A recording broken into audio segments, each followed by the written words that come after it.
आज सकाळ सकाळी उठल्यानंतर आंघोळ वगैरे केली. नंतर आई म्हणली की पातळ आमटी वांग्याची बनवायची आहे.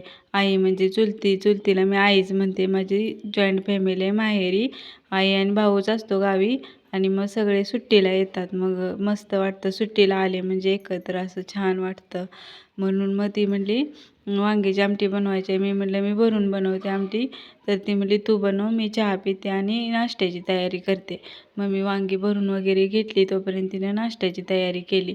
ती म्हणली मी उपीट बनवते मुलांच्यासाठी. मग तिने नाश्ता बनवून मुलांना दिला आणि मग मी म्हटलं मी आमटी बनवते. तोपर्यंत मी आमटी बनवायला घेतली वांग्याची आणि मुलांना म्हटलं आमटी बनवून झाली म्हणजे आपण बाहेरून येऊया. पाऊस पडतोय सारखा, मुलांना घरी बसून बसून कंटाळा आला आहे. मग पाऊस थोडा कमी झालेला, म्हटलं आपण पाऊस कमी झाला आहे तोपर्यंत बाहेरून फिरून येऊया.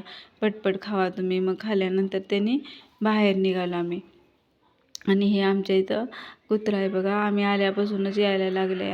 मग बाहेर गेले, आईच्या वावराकडेच गेले, फिरून येऊया म्हटलं बाहेरून. आता मस्त वाटायला लागले बाहेर, वातावरण हिरवंगार झाले. मग त्यांना आईची वावरं दाखवली, इथून तिथून आहेत म्हणून. मग घरी आले. घरी आल्यानंतर आई म्हणली जेवूया. आता जेवले. असा होता आजचा सकाळ.